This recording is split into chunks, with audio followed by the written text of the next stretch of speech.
And we are back. Welcome to another edition of the Sports War. And we are back. We got the full crew in the house.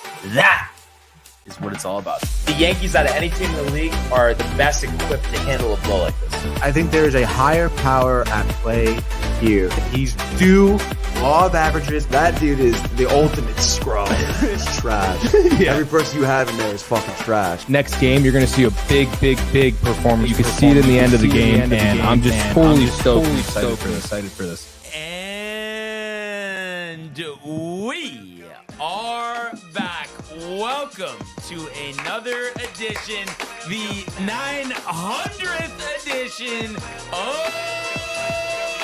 the Sports Sport. And today we have the Barnes, Tony, and Zach is back show. How you gentlemen doing, huh? I'm doing great, dude. Happy 900, Brian. Happy 900 to everyone out there watching right now. And yes, stoked to have Zach being a part of this, producing the show on this Thursday, dude. Let's go. Yeah, right? Unbelievable. It really seems like is, we were dude. just at the boathouse with Domac, and here we are, 900 with Zach in studio. Yeah, it really is an absolutely phenomenal trip we've been having here. And let's go. I count down to 1,000, like 100 more. Let's go, dude. Yeah, absolutely. Let's fucking go. Yeah. Any smack talk from Domac yesterday? Did you call him out? The fraudulent, the Celtics, anything? No, I mean, I asked him yet again. I mean, he still thinks the Celtics are going to repeat here. Oh, and my he's God. in So firm delusional. belief of that. Delusion. But go figure, Domac didn't submit his assignment on time, so. Who's going to be passing the class, huh? I don't know, dude. But kind of interesting. And listen, I'll be the first to admit I'm a little out of touch, when it comes to the NBA. But I'm kind of curious, Zach, your opinion. Like, I get it. Like, Celtics, great team. But I feel like probably somebody like a Domac, like, they're not realizing, like, even if you do have that great team, I mean, it is so hard to win. They were coming off, a 16-year drought themselves. Like, yeah. Very difficult, especially to go back-to-back, right? I mean, it's not like it's just going to be some cakewalk. Yeah, I think especially my generation is kind of like spoiled to that idea just because the Warriors were able to do it so often. So it's like it seems much more possible to be a dynasty, but you need a lot of luck and you need everybody to be healthy year round. So those are two big factors in it, in my opinion. So yeah. I mean, and also, is Cleveland getting enough respect, right? I mean, not from Domac, apparently. Yeah. I didn't even take a look. Did they continue the undefeated yesterday I'm against the Sixers? uncertain. Anyone? Do not know. I want to say I haven't heard anything, so maybe no. But double weird check Sixers, here. no George, no Embiid, and the Sixers lost. So, yeah, Cavs remain undefeated. Wow. Yeah, 114, I wonder 106. what the Warriors that year. I'm thinking it was like 17, 18-0. Is that right? Does it seem like it rings a bell? With Luke Walton as the interim head coach, like starting out undefeated. Like I feel like that was the record. Yeah, something like that. So they're probably close to that. But even 13-0. That's pretty impressive stuff. Yeah. Winnipeg Jets-esque, dude. Let's see. 12 games, whatever. I just got a text from Kev asking about when the decision was made Oh with the my fix. God, yeah. Gave us the fix. Guys, listen, maybe it's easy for us to say, ahead in the standings, but me and Tony were just talking about it before the show. It doesn't need to be an elongated process with the picks. No, yeah, there's really no reason for it to be like that at all. I think they think though that we're doing like a secret meetings leading up to these shows about what picks we're taking and stuff. Well, we're really not though at all, dude. We're kind of all game time decisions. By the way, I'm reading right here. 2015-2016 Golden State Warriors won their first 24 regular season games. That was the record? That's the record now. Yeah, they had broken the previous record set by the '94 Rockets at 15-0. Well, if you guys had to say, I know this is like such a hard thing to say, but 73-9. Like matching that or the 24-0? What's more likely to happen? Ooh, I guess the 24-0. I guess 73-9 is ridiculous. Yeah. The consistency, Jesus, man. Yeah, that's wild. So, but I don't know. I don't think they're gonna reach 24 either. I guess. No. I'm just talking. I wasn't even talking about the Cavs. Just in general, break the record. Well, still, 24 for sure. They're both really hard if you think about it because you say, oh, well, over the course of the season, okay, but 24 in a row. That's insane. It's outstanding, dude. Yeah. I'm trying to see. Let's see their next couple of games here: Hawks, Heat, Pistons, Rockets, 76ers again, Rockets, Suns. So I don't know, the next 6 games, right? That'll put them at 23 wins. And then they're playing the Suns, I guess. They're probably going to lose next game, honestly. Because it's just too hard, honestly, when you get to this point. Yeah, especially now that we're talking about it, too. So now that we've acknowledged it, it could happen, and now they're going to lose the next game, probably, yeah. Oh, That's how that works. But that's fine. Yeah, that's fine. I mean, fine. it's good for them, honestly. Yeah, They'll exactly. recover. Exactly. But, I mean, talk about, like, having a probably breath of relief, honestly, after that first loss. Like, finally. Because you exert a lot of energy early in the season. I mean, it could even result in injuries. I mean, obviously, of course, dude. Especially with the culture we have now with the back-to-backs and And it's just like, not for nothing, like, not that these games don't matter, but it's so early in the season. Everyone's talking about the storyline. Like, it's making you nervous. I would imagine. I would be nervous for these games, to the pressure to keep up this win streak. And it's like, again, almost unwarranted mental angst, you know? But how about the Sixers, though? They had a chance to knock them off, and they rest and beat in George, though. Like, it's like, that is so Yeah, I don't know. weak, I mean, the whole Embiid thing is kind of weird. I mean, he missed, like, the whole, like, first 10 games or something, right? Like, no more back-to-backs and stuff. So it's like, what are you doing? It's sad. It really is. It's sad. Unfortunate. It's unfortunate. But I don't know. There's a lot we're going to get to, but one thing that I heard, I was actually watching the CBS Sports simulcast of Boomer and Gio, and they just announced this today, and I guess he's going to be live with them during the Eagles and Commanders game, but John Gruden has joined the Barstool family. Did you hear about that? No, I had no idea, dude. Kind of crazy, no? Yeah, I mean, it seems great. like he fits in, though. I would think he would fit very well in there. Yeah, definitely. What do you think, Zach? You think that's a good move for him, or? Yeah, I think Well, good so. move for him. Yeah, for him. Yeah. I mean, You're saying them? You think that they're going to get like a lot of backlash? I just feel like they're just those people that, I mean, They don't give a shit. Yeah, exactly. They just fucking whatever. Yeah, I guess so. And I guess it is good for Gruden. It's like it's good for everybody, really. And it should be entertaining, right? To say the least. And I guess he's been doing weekly TikToks. I had no idea that he was like doing that. Oh, by yeah. himself before this. Leading up to Gruden it. would do weekly TikToks. Yeah, really? he's been doing weekly TikToks. Like just like predictions about and the game, I'm breakdowns guessing, and whatever. Yeah. I haven't seen them, but that's what they were talking about. Yeah, I don't know, dude. I mean, I'm sure that wasn't looking great though. You know what was hilarious? They had I don't know if you saw this during the Yankee playoffs. They had Francesa watching the games, like in studio, Barstool. Really? No, I did not know that, dude. Was he freaking out? Kinda, Yeah, I freaking bet, dude. Oh man, it's funny. A lot of people like type Francesa, rip on him and stuff, but you really think about it. I mean, he's one of the best. Like I know there would always sound like, oh, I'm the best to ever do it, but you think about all the gimmicks and stuff today. He really actually is one of the best to ever do it. Yeah, he is. I mean, there's a reason why he's had a long-standing career. You know, there's reasons for that. So, but I don't know. You're still giving me the impression though that you're like, oh, fuck this guy. I mean, he's a bit of a chief, yeah, dude. Like, but wouldn't you rather have a straight chief than like people just saying stuff just to say it? Yeah, no, definitely. I think it's for me, it's Michael K. ish Francesa over K, no? Oh yeah, for sure. But I'm saying Michael K is a similar deal. It's like kind of a chief, but at the end of the day, he is good at his job, I suppose. Gracious to us as well. Yes, so. no, a great we guy. don't want that to be lost in translation. No, of course not. Yeah. Of course not. What about for you, Zach Francesa? Like, did you ever like him or no? Yeah, I really don't have like a bad opinion about him. I think him and Kay are really good at what they do. I mean, Michael Kay takes shots at SMY a lot, but what are you going to do? It's healthy competition. Yeah, I don't take it personal. I mean, we know we're better, so. Oh, boy. That's funny. But a lot to get to. We'll start with an update from Bermuda. Right now, a two-way tie. And I have to say, one of these names at the top, big surprise. He started his broadcasting career while still trying to hang on playing in his 40s. Kevin Kisner, your co-leader at 5 under with Justin Lauer. Kisner through 14, Lauer through 16. But it has been quite the struggle for Kiz the last couple of years. And I thought he's done a great job on Golf Channel. So kind of a good story to see him leading here. And I think that's what this course, in Bermuda, offers, a chance for these guys to go low. And, judging by the scoring we've seen so far, I think the winner is going to be well into the 20s by the time this is all said and done. Tony's guy, Andrew Novak, tied for 6 at 3 under par. Martin Lard, 2 under through 15. And let's see, just seeing if anybody. Lucas Glover, 1 under through 12. And I mean, Streelman, even through 10. That's really it in terms of the notables. A lot of guys still yet to tee off.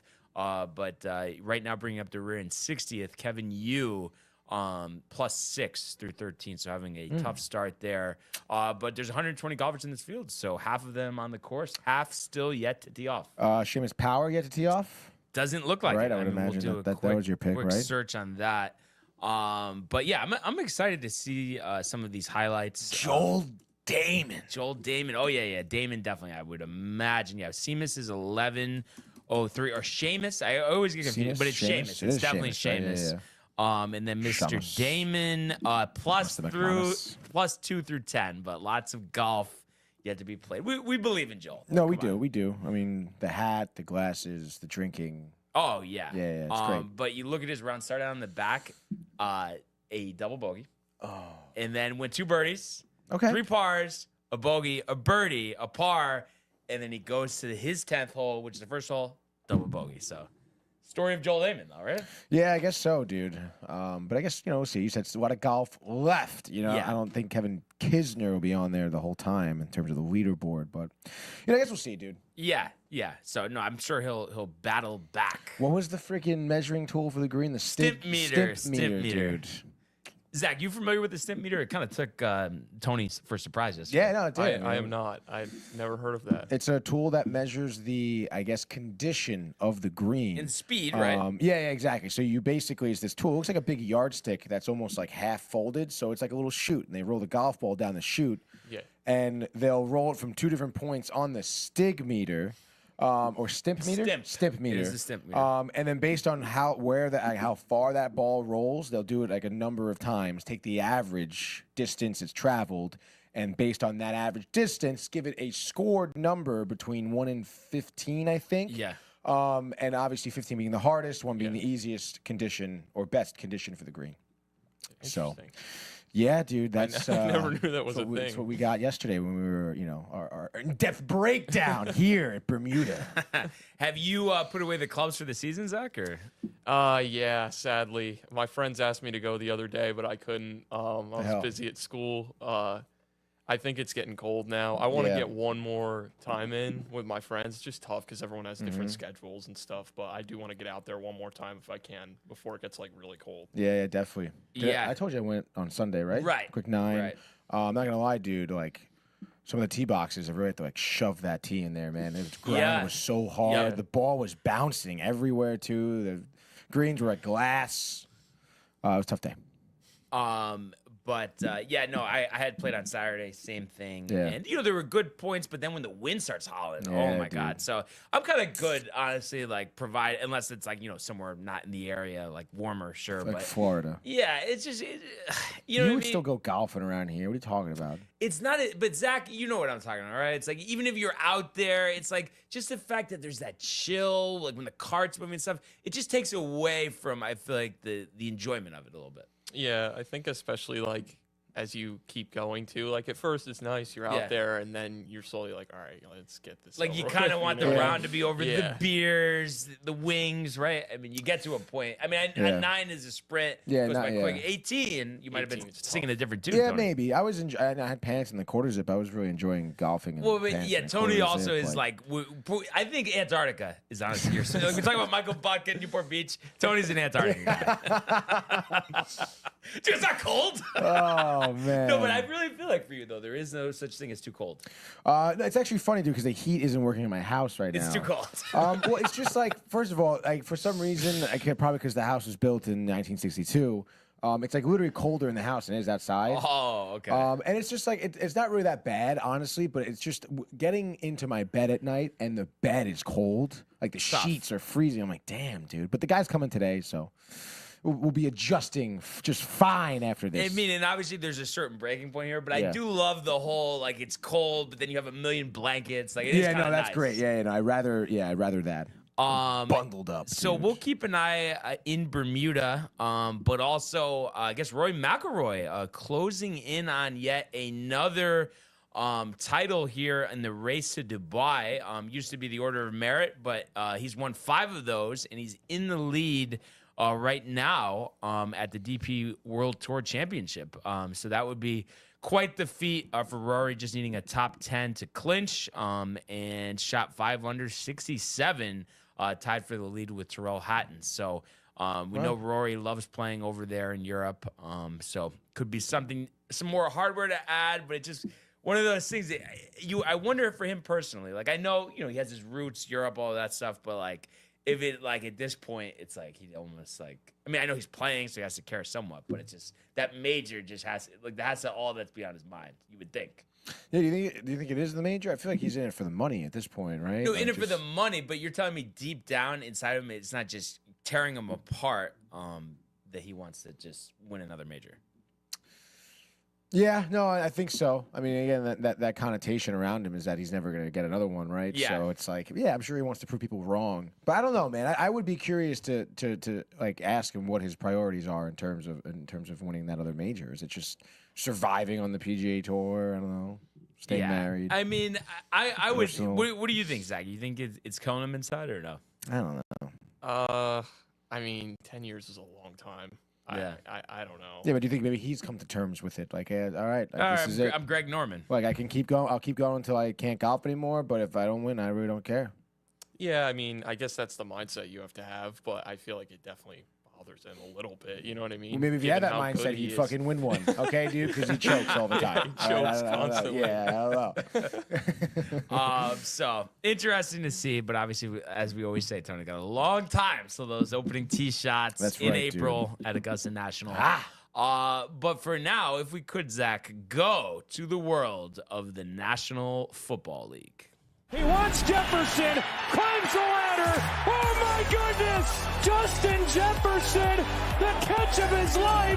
Burrow fires, intercepted, picked off at a pick six. Minka Fitzpatrick, an absolute ball hawk. Niners twist up front and get to Tagovailoa. Bosa again. Mahomes escaping on the move, stops, spins, flips it forward for the touchdown. Stop it. Aaron Jones. Oh, what a tackle! Quincy Williams with a pile driver. Right. All right. So today, with us being off tomorrow, it turns into a bonanza. The Thursday night game, That's right, the dude. Sunday picks. But I guess what we will do, and they have submitted their picks. And appreciate Kevin Dew being flexible. And Thank no, you, Kev. it wasn't in an effort to pull one over your eyes as much as you think that, right, Tony? Yeah, no, it was not. Honestly, honest. Hand to God. If you could you actually just go to the scores, because I just want to put this in the group chat so we Oh, have sorry. it. Yeah, go to the scores here. Yeah. And just let me know when you are ready. I am ready, dude. Okay, so what's the Dolphins spread? Miami. -7. What is up, -7. Nugget? Oh my God, we have a special guest here on the show. Michael. Oh my Wow. God. Wow. dude. What's the name here? Nugget. Nugget. What's up, buddy? Ooh. He gets a little angsty. Oh. I have a history with Pugs, actually, because Pooch's dog was named Pugs, or Really? Pugsley. And, he was always a fan favorite. So, Oh, yeah. first one I've probably petted since. Wow. He passed dude. away years ago. Aw. So, yeah. He's a good dog. What a good Great dog. So the Dolphins, we said 7, and then let's see. So we have the Dolphins, the Vikings are -6. Vikings Sorry, no, we had a big commotion here. -6, and then the last one is the Packers. So earn it. -5 there. So Packers Vikings. -5. Vikings, Dolphins, and Packers. So that gives us the floor here. Just put the punctuation, very important, Tony. All right, so just so that is in the chat. And then looking at our options here, there is a lot to choose from. That Packers is a good pick. Packers is a good pick. Packers is a good pick, dude. Let's see. So Yeah, and I then know, the Vikings is a good pick. Dolphins is a good pick, really. I don't know. I don't know. Miami -7 though. You never know. I guess that's true. Rams -5. I was gonna dude. say that. Yeah, I mean, this is kind of their season right now. So you want- yeah. I think we you're just right. go with that. You know what I mean? So yeah, Barnes is taking no Rams shit right now, dude. -5. Nugget. Shout out Nugget, honestly. What do we think about Steelers +3 Steelers +3 against the Ravens? Steelers. Oh yes, actually, I'm really glad that you mentioned that because I love that pick. right? Yeah. I mean, like finally taking a dog. You know? Yeah. Taking a dog. But it's funny. I mean, we've probably taken 90% favorites this year, and it's been working out. Usually that doesn't happen. But Yeah, well, sometimes. so Rams -5, Steelers +3, and the last one Niners -6.5 against the Seahawks. Niners -6.5 against the Seahawks. I mean, probably. Right? Because I don't know. Bengals and Chargers, I don't know, man. And then obviously Chiefs Bills, I'm also looking at here. That seems too close to call, right? Yeah, exactly. They're both those games I feel like are too close to call. And I don't know. I mean, do you have full confidence in the Falcons? Well, or the Texans just embarrassing the Cowboys at home, 0-5 at home, or do you think it's like maybe Cooper Rush? We saw him have magic a couple years ago. Monday Night Football. You think so? Or do we go? Or no, the Bengals, the defense. How do you count on them? Yeah. Yeah. I mean, Tough, I guess Jets over Colts. No. Jets -4 against the Colts. Oh yeah, dude, definitely. Richardson back, turnovers. I'm thinking though. I'm thinking we just go. We go with the 49ers. What do you think?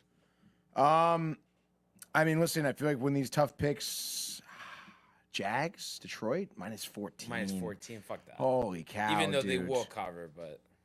I'm trying to think of tonight's game. Also, we have Texans. I mean, I guess technically we don't usually go Thursday. That's right. We've gone Monday though. We can go Monday, yeah.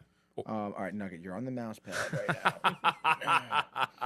now. Yeah, I mean, if you want to, let's just do it, dude. Right? I mean, because I mean, that's what you said. Yeah, I mean, was there something else that? No. you liked Anything better? else is kind of like a big toss-up to me. Yeah. Dude. All right, so we will do that. So once again, they have the Dolphins -7, Vikings -6, Packers -5, and we have the Rams -5, the Steelers +3, and the 49ers -6.5. And then also updated picks, 19 and 11 for us, 14, 15, and 1. As we inch closer and closer maybe to clinching the regular season. I know a lot of time left. I know they're probably tight that I said that. Yeah. But just some perspective there. And this is we'll do the Super Frenzy, but before we start that, Tony, looking at tonight's game specifically, I have to say this one has left me perplexed. Do you have like a clear vision, a clear thought in your mind of what we're going to see? Obviously, the Commanders have been really the story of the NFL.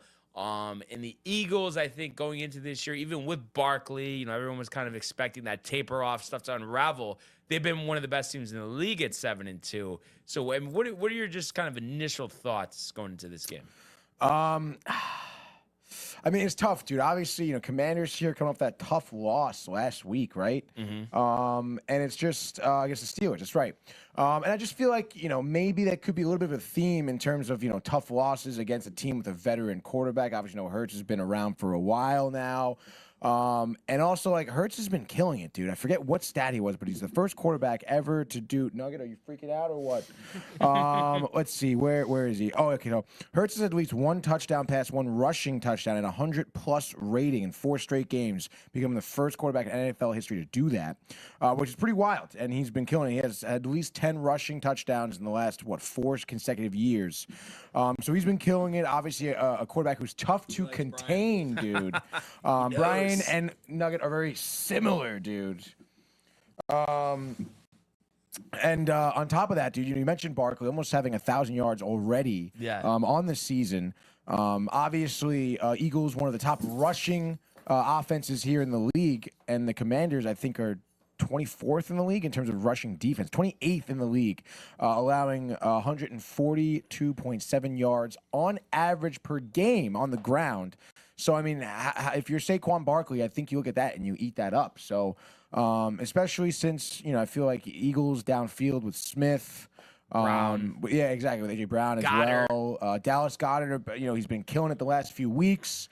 I've been told to start him as my tight end for fantasy. I might be doing that as well. So, I don't know. I feel like the Eagles have a good shot at winning this, and I think they cover the 3.5, dude. Yeah, no, that's kind of initially what I'm thinking, too. Just because, like, it seems like the Commanders are, up and coming, but it just seems like, that how are they going to stop the run? I mean, that's kind of my biggest question. What are your thoughts here, Zach?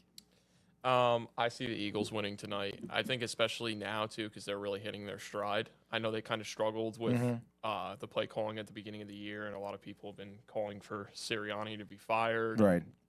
I think it's all a little too dramatic from the Eagles fans. I think they're just fine.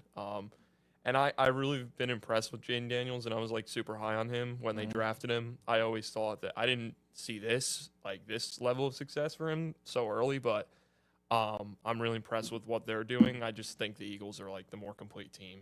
So, yeah, absolutely. Yeah. Seems like it. And it's interesting, though, like, do you think, like, this team, because they've done a better job of avoiding the turnovers. Last year hurts, all the interceptions, the crash down the stretch. Do you think they're capable of, like, making the run to the Super Bowl, or do you think it's like, let's see what happens? I think it's let's see what happens, because for me, like, the road in the NFC goes through Detroit, in my opinion. True. I think they're the best team. There's a lot of good competitive teams in the NFC, but it's just like, I don't know, the way they've been playing, I just feel like they make minimal mistakes. I know last week was a weird week for them, but they did end up coming back and winning. So, but other than that week, they've really been pretty much mistake-free, in my opinion, in a lot of respects. So I still think they're the best team in the NFC. It's interesting. They've played like the best team in the NFC, and I don't know if it's like a historical thing, but for some reason, I feel like they're not going to end up reaching the Super Bowl. I don't know Detroit? why. Yeah, they look great. I don't know. I don't know what it is, but for some reason, that's just in the back of my head. Yeah, I don't know. It must be a historical thing because, again, you want to think about how they're looking right now. The coaching seems to be there. The QB, the running backs, the receivers downfield, sure. Maybe they're not the most talented receiving core, but their defense is great. Their secondary hits hard. I don't know. I think they're going to be a tough team to beat. But, yeah, you never know. At that time, it is about, who's, hot at that time, too. It's like, I don't know. It's tough, too, because, again, you think of the Eagles, and it's like, yeah, maybe they're a top contender for the NFC, but at least, with again, like we're talking about, more complete team. But I don't know. In the back of my head for the Eagles, there's always going to be maybe a locker room issue, in my opinion. I understand, last year that seemed to be what imploded them down the stretch of the year. And obviously, again, I think, to me anyway, that it started off this year the same deal. Like you said, Sirianni's job is being called. Does he have the locker room sort of deal? Are his players, ascending through the ranks here over his head? I don't know. And again, for now, it seems like they've figured it out. But, who's to say, when the pressure's on, maybe they're down in a game, someone starts freaking out, all of a sudden locker room problem. I don't know. But I just have this feeling because he seems like a stand-up guy. At the end of the day, who knows? But for some reason, I just feel like Saquon has kind of, mended some fences there. I can see that. If it was ever evident, it would be through his play, I guess, right? So... and it is funny because my whole thought into this, you want to say neutral site, I probably would still take the Lions over the Eagles. But the team that I think that could give the Lions the most trouble is one that's actually not in the playoffs technically right now, is the Niners. I just feel like they're going to get it together. And obviously, they were able to knock them off last year in the NFC Championship game. But for some reason, I just see them putting it together, down the stretch here. You would anticipate that, right? It is crazy. The Cardinals, they're not. Yeah, like the Cardinals, the Vikings, the Falcons, the Commanders. Imagine if the Commanders made the run, but I think they're just not ready. I think they're close. You know what they remind me of? They remind me of when Russell Wilson was first on the Seahawks. They're just, you could tell they're going to be special, but the first year they're not going to do anything. Yeah, no, I agree with that. I almost see them, honestly, almost like a Packers last year, too. Yeah. But I guess we'll see. Time will tell. It's interesting too. I didn't realize that the Niners had their bye week already. Yeah. So they could be 6-4 after this week. Cardinals are on the bye this week, so all of a sudden the NFC West is looking pretty wide open, and who knows what the Rams will be looking like. So I don't know. Actually, you think the Rams could give, if the Cardinals to fall off, Rams give the Niners a run for their money, they could even steal the division, I guess. I don't think so though. I don't know. There's you could tell by watching the Rams. You lose that game to the Dolphins last week. Not to say that was really embarrassing. They're not solid, but I think the defense will probably hold them back, even if Stafford is ready, because they're 22nd in scoring defense. The Rams. Not good. Not good. But it's gonna. I think, nevertheless, though, I mean, it is gonna be, a fascinating playoffs. And for this week, I mean, this Chiefs Bills game, that is gonna be like an all-time classic. Yeah, no, absolutely, dude. I mean, you would imagine it's a game that's within a field goal, and I feel like it always is with that matchup, So, no, I'm stoked. That's gonna be definitely perhaps our game of the week. Will it be? I don't know. Stay tuned. Yeah, exactly. What are your thoughts on that matchup, Zach? I mean, I've been kind of saying it feels like we're trending like finally the Bills' opportunity to knock off the Chiefs. I mean, what are your thoughts going into this game? I think that it's gonna be close. Obviously, I see the Chiefs winning again. Every time I doubt them, they just win. Like last week, I know. They're finally gonna lose. And I know the Broncos have been super impressive, and I thought they played a great game against them, and they held them pretty close. But I just feel like everything kind of bounces their way. Anyways, they have a lot of breaks for especially at the end of games like that. But I would like the Chiefs to win now, and then the Bills meet them again and beat them when it matters. You know what I mean? Mm. Yeah. No, I mean, I think, it's just everybody would like to see Allen, get a shot. But it's interesting. I feel like I'm thinking that, this could be the Bills' year to move past them. But then, like you said, it's just like how many times did we say that? And then here we are, right? Yeah. I mean, are you kind of split? Like, you don't know, Tony? Like, I mean, just not even this game, but just in general, like AFC playoffs. And I think Bills take them. yeah, No, it's not. wait, so you're getting back into like psycho, Super Bowl at the couch? Yeah. Chiefs are going down, dude. All right. But you don't even feel for him. The adversity. Pacheco's missed a lot of time. Rice, Mahomes tearing his ACL himself. I mean, no, it's listen. Respect for them. They're 9-0. I mean, how could you not have respect for a team that plays that well? Yeah. Andy Reid, huge amount of respect for him as well. Too. So it's just like, yeah, it's great. But again, I just feel like, I think we probably touched upon it maybe earlier last week, but it's just like you kind of feel like the Bills are just more of an explosive team. No, you're right. You're right. That's just them right now this year. Yeah. And it just with Allen, knock on wood, keeping the turnovers low, offensive production high. I mean, I don't know. It just seems like that they are a tougher team to get the W against. Yeah. Yeah, so it's going to be interesting, and that'll be a Romo Nance special, 425 on CBS. But let's do it. It's time for a super football frenzy. Let's go, baby. We're starting off on this Thursday, believe it or not, for episode 900, week 11. Around the NFL, 8:15 p.m. Prime Video, guys. We're in Philly. It's the Eagles. It's Lincoln Financial. And they're taking on the Washington Commies. Philly, -3.5 here on the spread. The total is 48.5. We laid down the preview. The running game for the Eagles. Hurts is going. Commanders, are they experienced enough, Brian? Yeah, I think this is going to be a tight game. I wouldn't be surprised if we get like a 14-10. Maybe Commanders lead at half, but then the Eagles second half, Saquon, running wild. And I think at the end of the day, we're going to see the Commanders fall in this one. I'm going to say the Eagles take it 24-17. So that would be the Eagles covering in the under, and I think Saquon Barkley will shred this Washington defense. I'm going to say he goes for $160 and 2 touchdowns. Jaden Daniels close, but not close enough. Eagles 8-2. Wow, absolutely love that. Let's move now over to Sunday. Let's go. It's 1 p.m.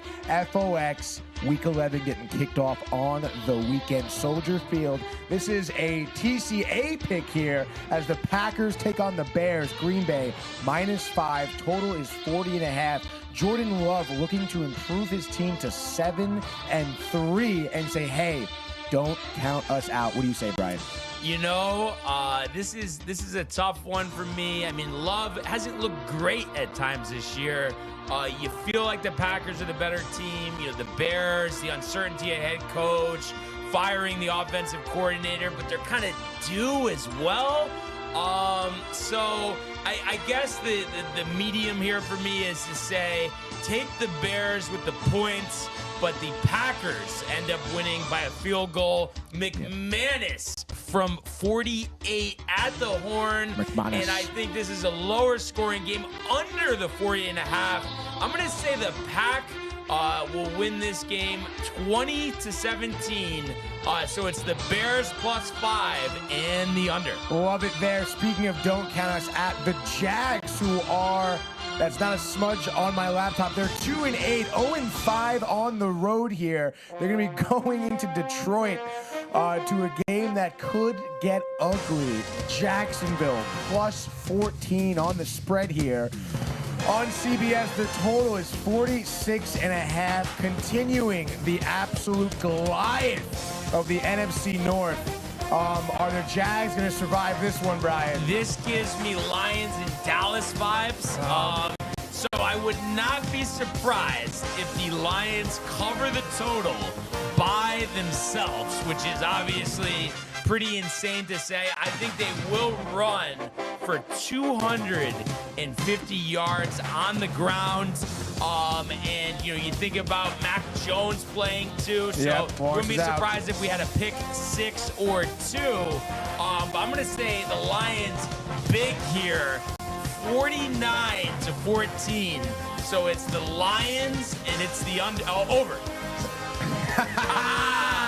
All right, let's go. Another TCA pick coming up. Sticking around in the NFC North, the Vikings are going to be headed to Tennessee, take on the Titans here. The Vikings -6, the total 39.5. Relatively low scoring. Vikings looks like they stumbled, tripped, recovered. Back-to-back wins against Jacksonville and Indianapolis.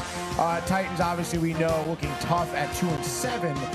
Does Minnesota win and or cover? I think Minnesota just slides in there, but I think this is closer than everybody expects. More points than everyone expects as well.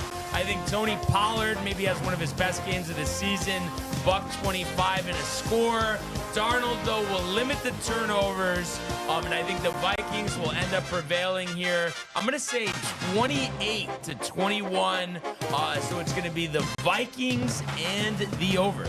The Vikings and the over. All right, let's stick around the 1 o'clock time slot. Still on CBS, another TCA pick, their third and final. Let's take the trash out early here as Miami, the Dolphins, are taking on the Raiders. Miami -7, total 44.5.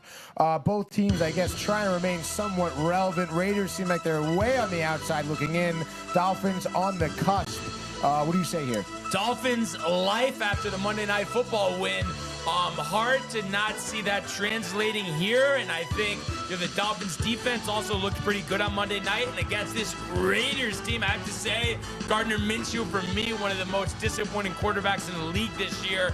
Brock Bowers, has been great as a rookie tight end, but that's kind of all they have right now. So I think the Dolphins, with their speed, with A-Chain, with Mostert, with Hill, with Waddle, points aplenty here. And the Raiders, I think on their end, maybe score 10.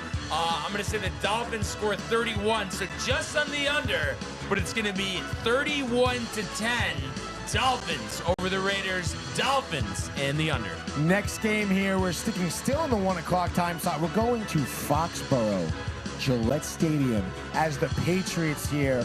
Another AFC East team at 3-7, outside looking in, taking on the Rams, a team we mentioned could even upset their division if they play things well here.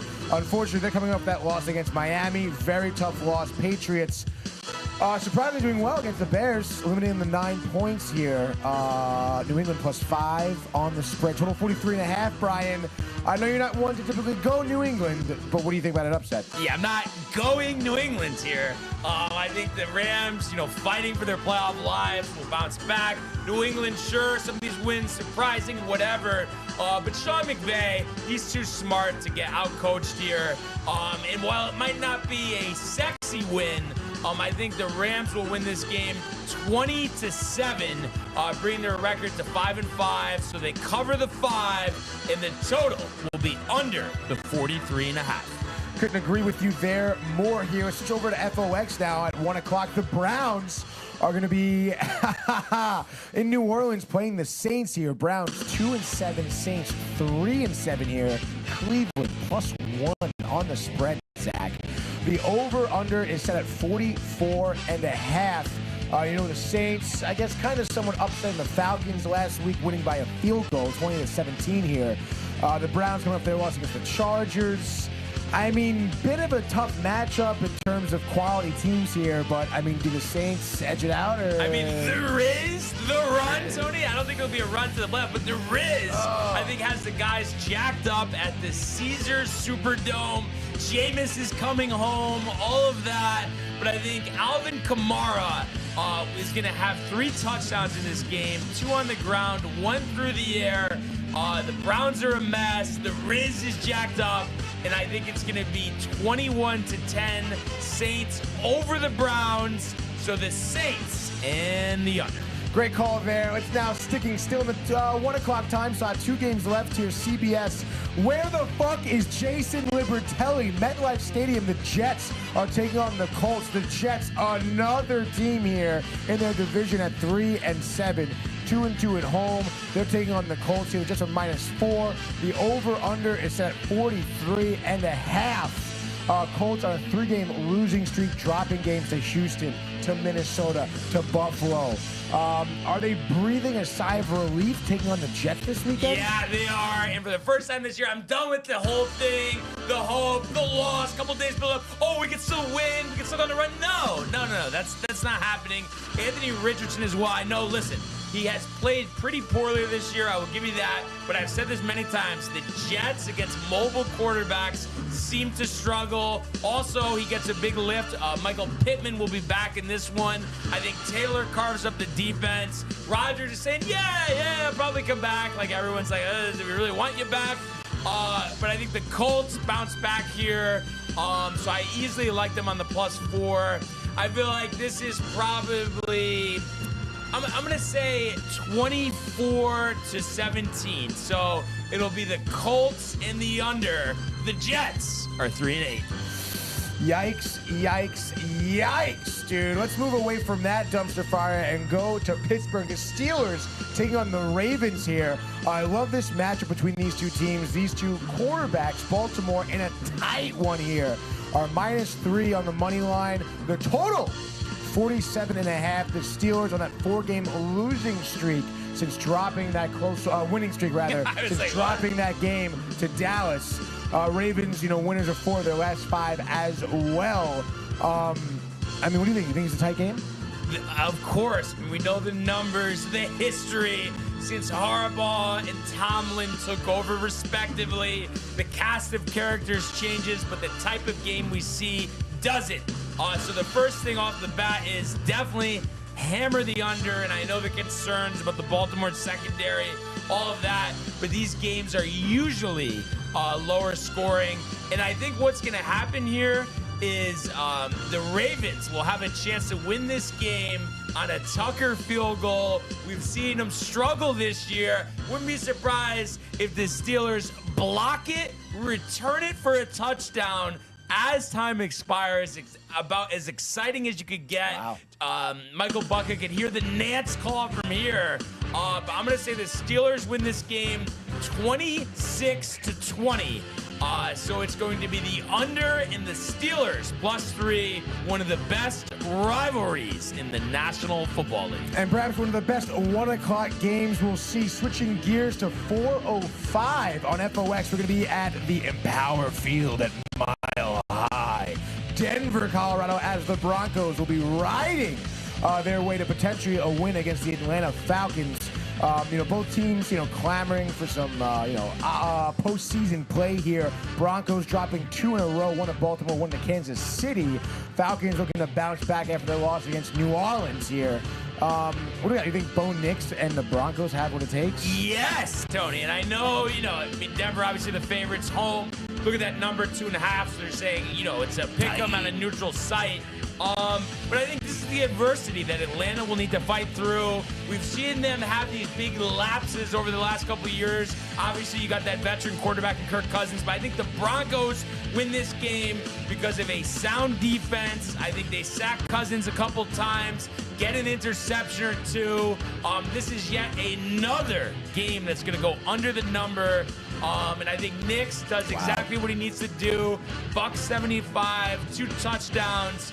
Broncos, I'm going to say 17-10 over the Falcons. So yet another under game, Tony. A lot of unders, a lot of defense. Let's see if it continues at Levi Stadium in Santa Clara, ladies and gentlemen, as the Niners at 5-4 take on the 4-5 Seahawks, dude. San Francisco -6.5 here on the money line. Your total set at 48.5. Niners healthy, waking up, humming. Seattle back-to-back losses. One of them in OT against the Rams. Real tough, dude. Are the Niners going to be steamrolling the Seahawks this weekend? You know, it seems like it, and it's a shame because I do think Mike McDonald will end up being a good coach. I just think Geno's not his guy at quarterback.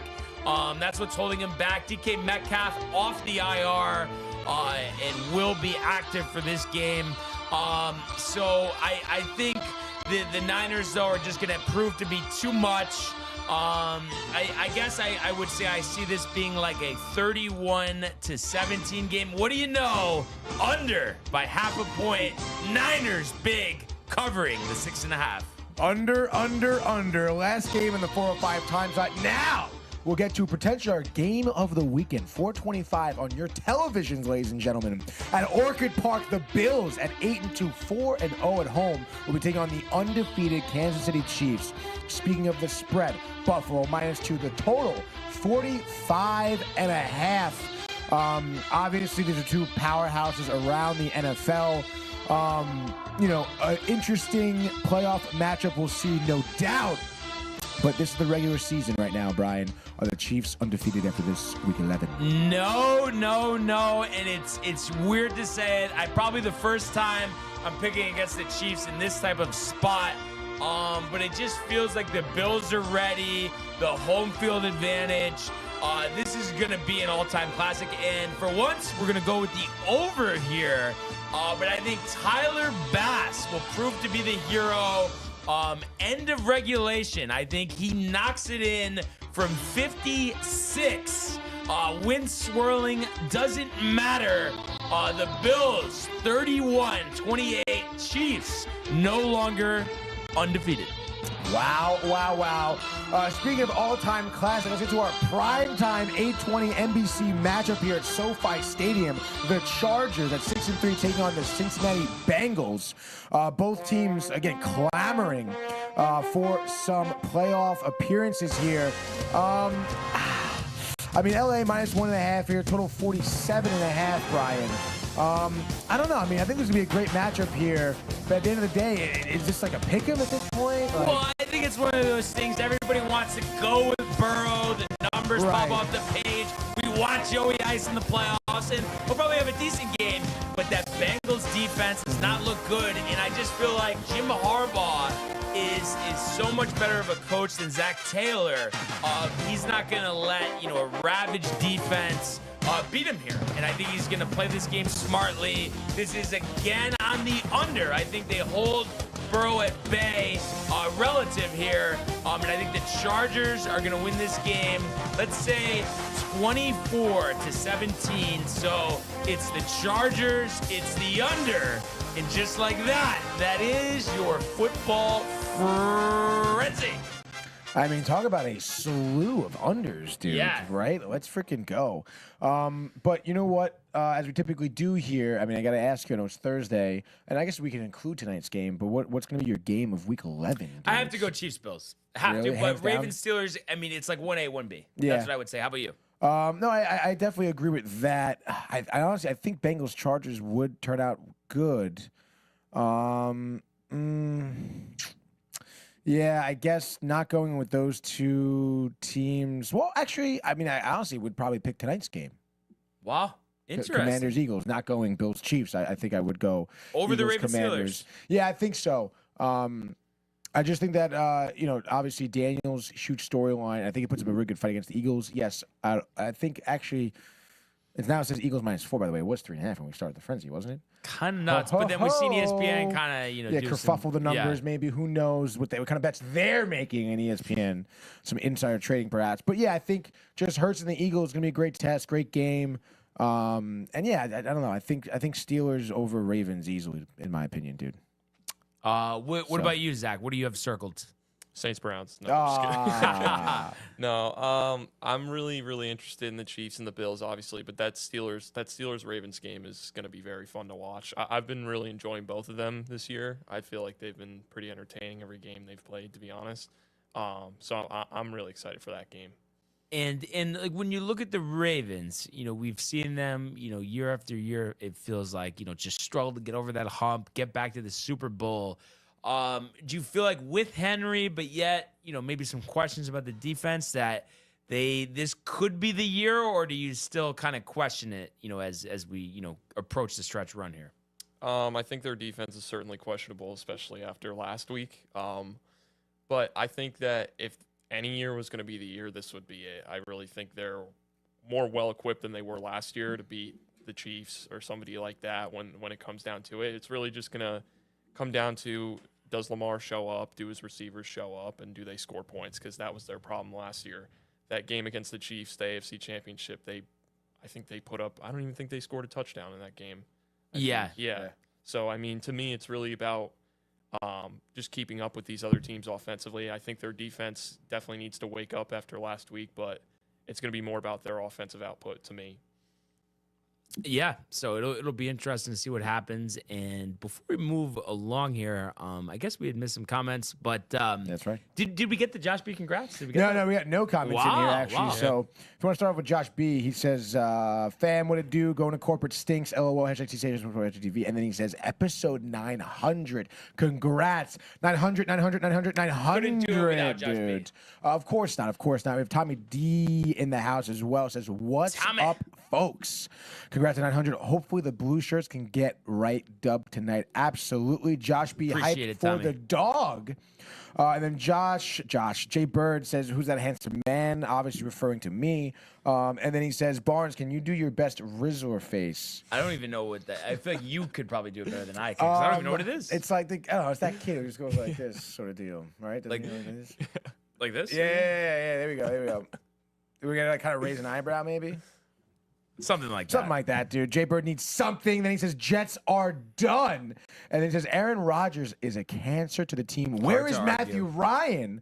And then he says that he has Ravens-Steelers circled as his game of the week.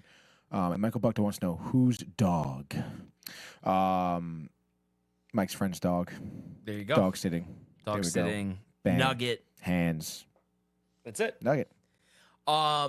By the way, I was listening to this morning. They were arguing about how, with Rodgers, if he does come back, if they were to release him, trade him, $47 million in dead cap, everybody feels like they want to rid themselves of the whole drama and just reset. But I just think at $47 million, I mean, you can't eat that. Like, you can still draft somebody. I know there's concerns about, the whole drama of the whole thing, but I don't know. I don't think you eat 47. Yeah, draft somebody and bench him. Like, I don't care at that point. Or start him, and then obviously if he falters, then you could go to the rookie or whatever. But yeah, I guess so. Either way, it'll be a typically fun situation for the Jets, as it always is. Jay knows it best. I'm a little hopeful. I mean, the Colts, dude, come on. No, absolutely not. I know the Colts are not a good team. I'll give you that. But there's so much more talent on that team. I think you don't think like maybe Rodgers to Adams a little bit. They're like both maybe Adams. That's a problem. Fuck. I know, right? So should I not even start? No, and Adams you see Richardson like a 90-yard run.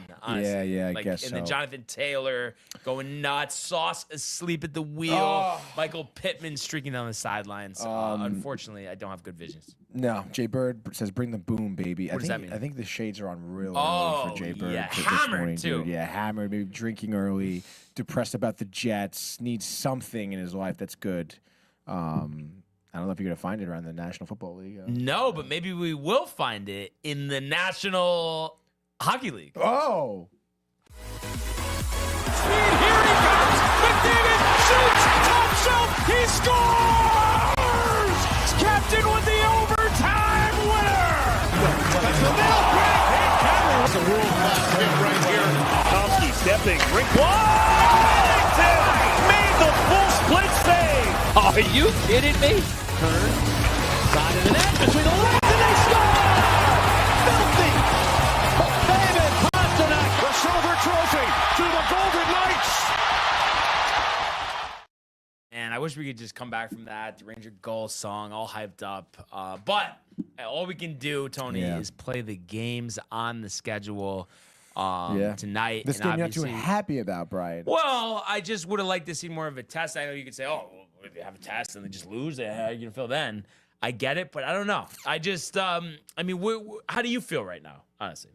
I think this is a perfect time to play the Sharks, to be honest, dude. I mean, after that tough loss against Winnipeg, you're about to go on the road. You're playing good teams. Maybe not teams better than you, but Seattle, Kraken, say what you will, they're a hard team to play. The Flames are gonna be a hard team to put away. The Canucks we know too. I think the Oilers are in there as well. So it's like, you have a little bit of a test on the road ahead of you. So I think it's like, let's get back at home. Let's feel the Garden. I mean, not for nothing. When we were there on Tuesday, the fans were great. I would imagine they're still great tonight against the Sharks. And it's just one of those games where it's really no excuse to not win this game, like 4-1, 5-2, something like that, or 5-0 even.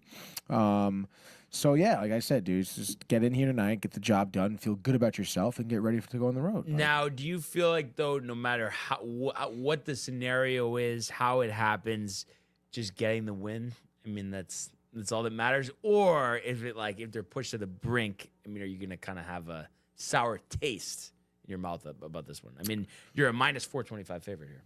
Yeah, no, definitely. I mean, at the end of the day, if we win this game, 5-4 in overtime. Shootout. Or a shootout. I mean, a win is a win is a win. But you're like, damn, dude. But then it's just like, hey, we got the win. You're right. No reason to think twice about it. Shake it off and play the next game, play the next team sort of deal. So, again, I mean, if you lose this game, then it's like, well, like you guys just decide not to show up. And we've seen that happen. Again, I'll bring up that game against Buffalo. So it's like, figure it out. You can't come out to any team flat-footed.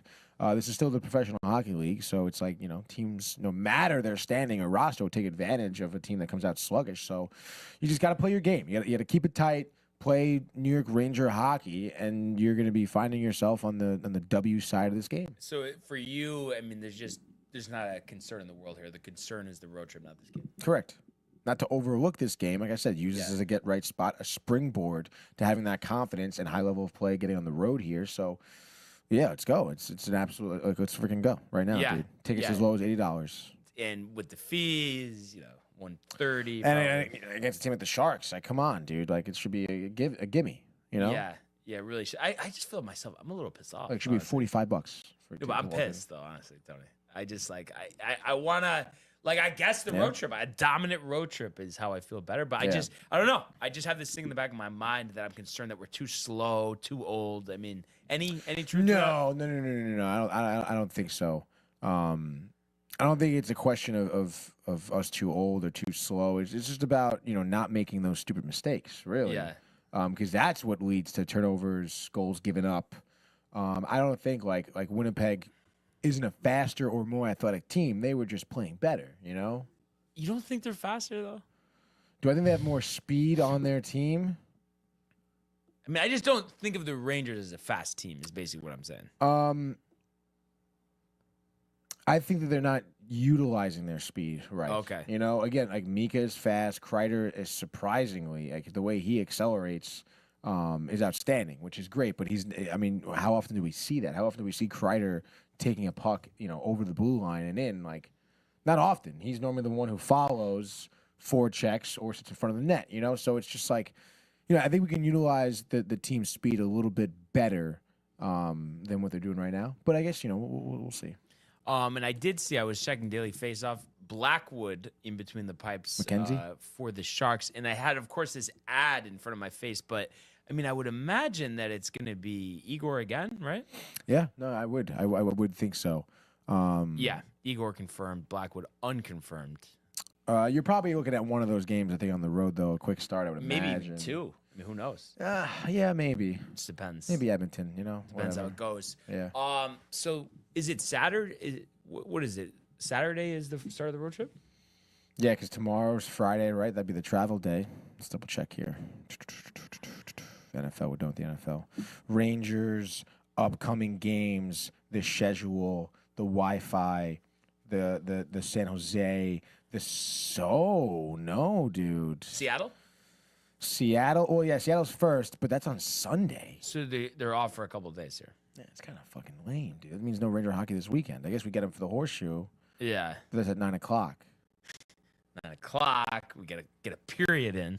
Man, yeah, if that. I mean, come on, dude. Like, what the fudge, dude? I guess it would be nice to watch during breakdown, but come on. There's no Saturday night Ranger game, dude. Like, what the hell? Bad job with the scheduling once again. Batman, dude. I mean, I guess late game Thursday, and you're at home, then you travel across the country, but then it's just like you have Friday. Yeah, like, why can't you have a Saturday night game? Because you want to get hammered in Seattle at the Space Needle. Yeah, they go to the Space Needle, probably that restaurant, right? Yeah. Spins and rotates, and they have alcohol. So. Yeah. Come on, though. Let's just start with a dominant victory. Then I'll feel like it'll be a reset for me. I just need that tonight. I just don't want any type of struggle. That's all. Yeah, no, I totally agree. There should be no struggle. There won't be a struggle. Dude. Yeah. Like, there's no struggle. Do you think Jaybird is struggling? He says, today I'll be day drinking and smoking cigarettes in the park. I think Jay's maybe struggling to find something right now. The Jets are killing him. That's so funny, dude. The Jets are killing him, I'm sure, yeah. But there's an account on Instagram that guy does that. Like, really? Records himself. It's like, all right, that's 1 PM. I'm going to be day drinking, smoking cigarettes at the park. Oh, so that's where you got that from? Yeah. Of course. It's going to be organic. No, right? Nothing about Jay's original. Everyone knows that. Let's just do it. A Thursday night edition of the Frozen Frenzy. Let's go, baby, around the National Hockey League early and often Thursday. The usual time, the usual suspects, this isn't the only 7 o'clock game. There's a bunch of 7 o'clock games. It doesn't really matter. But we'll start off with the Rangers. Why not? MSG, Brian. The Rangers 9-4-1 taking on the lowly Sharks 5-9-3. The Sharks have not been fed in a while, okay? Plus 320 on the money line. Panarin, obviously the team leader in points at 10 of them coming from goals. 6.5 is your over-under. Rangers looking to bounce back, finally getting the double-digit win column. Do they do it, and how easy is it? Yeah, I mean, I'm going to just, go with your confidence here and say that they win 5-2, and it better be. That's the bare minimum. The bare minimum is 5-2. And I want to see Artie and Mika and Kreider active, and I want to see Shesterkin dialed in, focused this entire game. So that being said, the Rangers bouncing back, losers in 2 out of 3 with a decisive victory here, 5-2, Rangers in the over. Couldn't agree more. Rangers over. I think it's early. I think it's often. I think the wealth is spread here around the entire roster. And I think it's going to get ugly quick for the Sharks. I think Rangers, emphatic, no problem at all. Like a rock going through a thin sheet of paper. Rangers take the dub here. They win 7-2, Brian. Next game, checking along. Fat slate here. 7:30, ESPN, Hulu, Buffalo Sabres, the sauce in the streets. KeyBank Center, take on the Blues. You mentioned the ticket prices for the Rangers, New York, MSG, $80 to get in. Sabres, 18. St. Louis plus 145 here on the money line. We know about the Sabres, the youth, the Devils' old coach, taking them to newer heights. Total 5.5 here. You think the battle of the Blues here, who do you think wins? Unfortunately, I think Lindley Rupp will be singing the Blues after this one. I think this is a 3-2 Blues victory. And I think the Sabres, I'm guessing it's a backup tender situation, but getting way too much love here at minus 170. So just for that alone, I think Kyrou, 2 goals and an assist. Maybe the go-ahead with a couple minutes remaining. I'm going to say the Blues in the under. Blues in the under. I love the under call, but I'm going for the other team in blue. The Sabres, that is. I think the sauce will be flowing. The wings will be crispy. And I think the Blues right now on a 3-game losing streak, kind of struggling to score a little bit. They have a lot of goals. They just lost 8-1 against the Capitals. So I think that their woes will continue. Sabres go on to win this one, I'll say 4-1. Next game here, 8 p.m. in Dallas. The Stars at 9-5 taking on the 8-7-2 Boston Bruins. Boston plus money here on the road, plus 145. Pretty good value for a team like the Bruins. Over is 5.5. Both teams come off dubs here. Stars emphatically took care of business against the Penguins team, the AARP card-handling team. Bruins beating the Blues. What do you think here? You think Dallas Stars? Duchesne, repentance. Normally here, I would take the Bruins, the value, the plus 145. But this type of game, I mean, that's why they're 8-7-2. They haven't won this year, especially on the road, 3-4-1. Stars 6-1 at home. So give me the Stars here. I'm going to say Stars in the under. They win this game 4-1. I do like the Stars, but I got a feeling the Bruins are going to win. Swayman looks like he's coming into his own right now. Obviously Boston taking care of business against St. Louis, excuse me. Great job there. And I say tonight in Dallas, the Bruins hand the Stars their first overtime loss of the season, Brian. And who's that goal scorer? You may think it's Pasternak, it's Marchand. No, I'm going to say it's Pavel Zacha, dude. The centerman. I think he's on the third line, second line, possibly assisted by Charlie McAvoy. I'm sure Bruins go on to win that game in extra periods. 4-3 Bruins in the over. Next game here, 7 p.m. Going to be going to Ottawa, Canadian Tire Center, one of Brian's favorite hockey arenas in Ottawa. The Senators taking on the Flyers. Senators 8-7, Flyers 6-8-2. We know about how the Flyers season has been going. They're plus 145 here in the money line. They've had some surprisingly good wins. They just beat San Jose in the shootout. They beat Tampa Bay recently in the shootout as well. Senators coming off of a shutout victory against the Maple Leafs. Senators keep the good times rolling. Kachuk, get that trade value up. You're going to have to pay a premium anyway, so we'd rather, see our guy doing well. But I think the hat trick for Mr. Kachuk here, 4-2 Senators in the over. All right, a lot of hockey left. Let's keep it going. 7 o'clock here, Tampa Bay. Speaking of the Lightning losing, they'll be taking on the Jets tonight. Obviously, Jets making their East Coast dive down into Tampa. Jets, we know the deal. 15-1, undefeated on the road. The Lightning losing games left and right. 4-game losing streak right now. Just got beat, as I mentioned, by the Flyers, which is why Tampa Bay, honestly, a little bit maybe too much respect on their name at minus 115, excuse me. Total 6.5. Brian, what do you got? Vegas trap. Lightning will get the job done. The Jets are going to lose another game at some point. And I think the Lightning are hungry, ready to go. Kucherov jacked up, 2 goals and an assist. I'm going to say the Lightning win this game 5-3. Lightning and the over. I mean, the Lightning are good, but I think this is where the Jets say, hey, man, not for nothing, we are way better. They're 16-1. Take the minus 105 on the money line. That is a value bet, no doubt.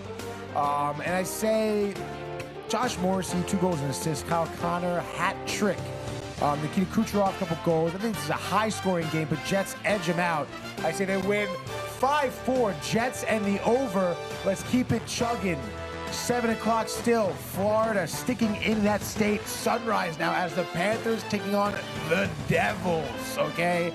Panthers, I think with all this Winnipeg Jet hey-oh, they get lost in the sauce. They're 11-4-1, but with the Devils, 11-6-2, they've been rolling. They're a nice value bet here at plus 120 on the money line, total 6.5. The Devils, they just beat the Panthers 4-1. I don't know, 2 days ago, Brian?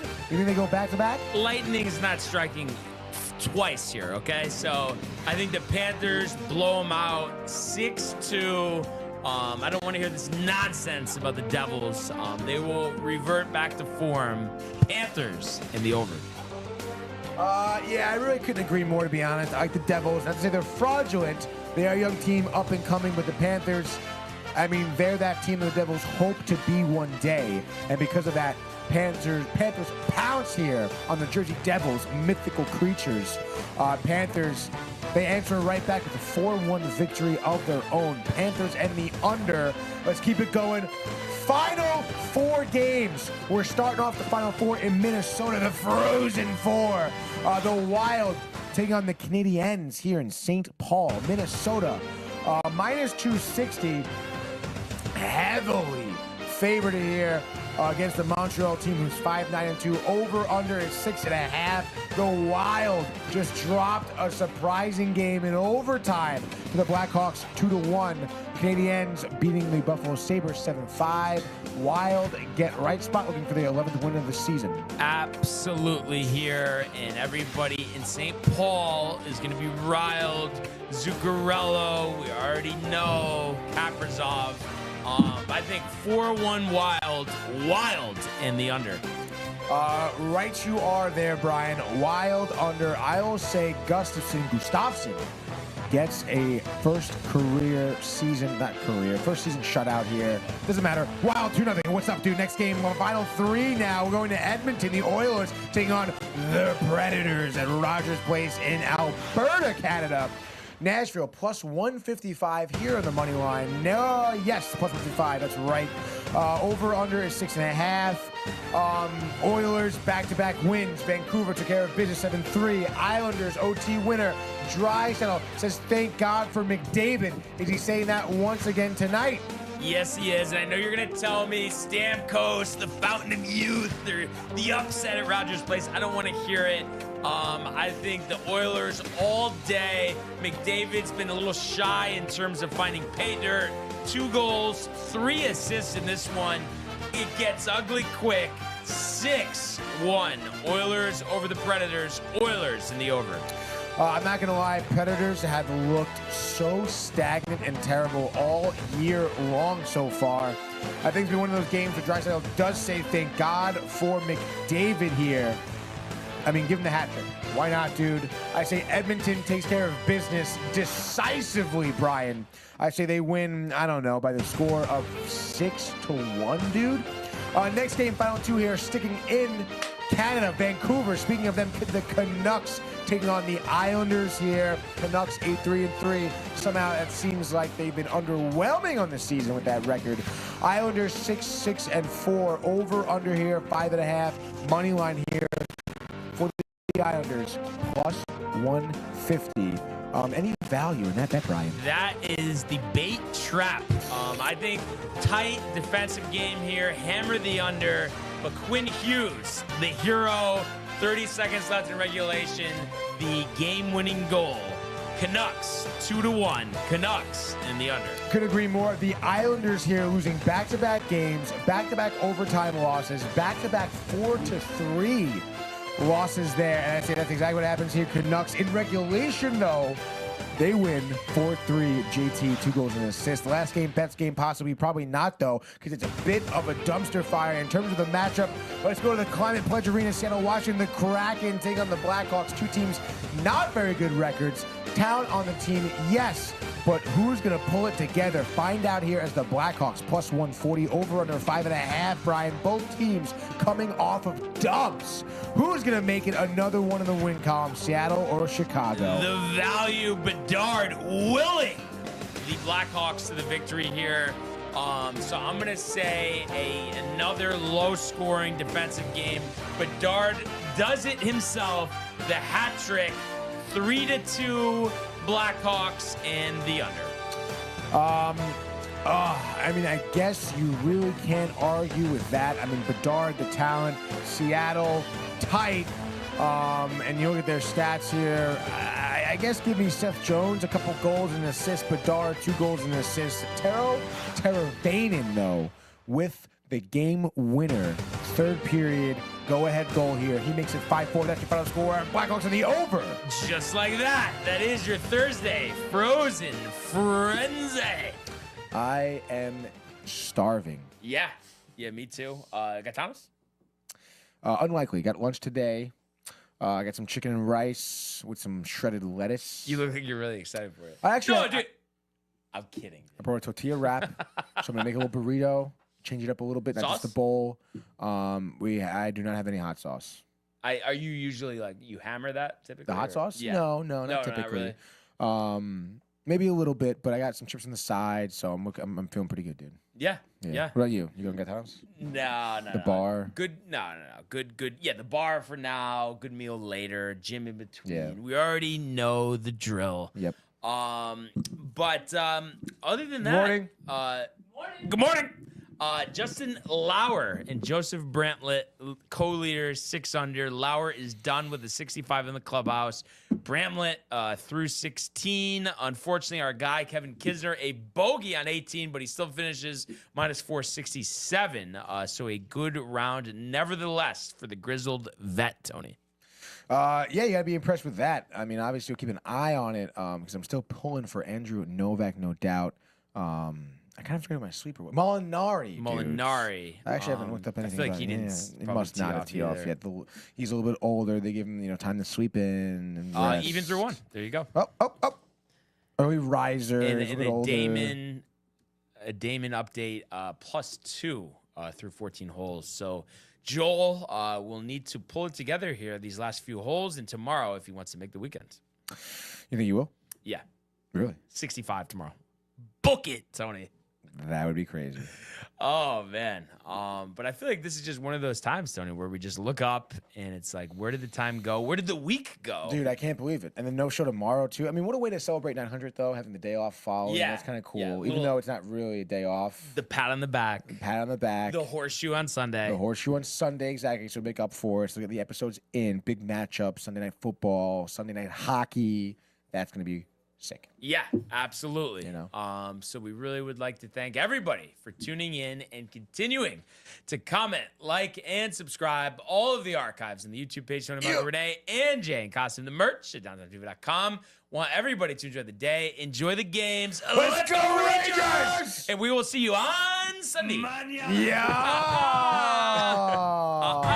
Hey guys, Tony here from Downtime TV checking in. I want to thank all our fans out there who's been liking, subscribing, sharing our content. You guys are the best. You guys are our bloodline. You make us love what we do. Thanks again.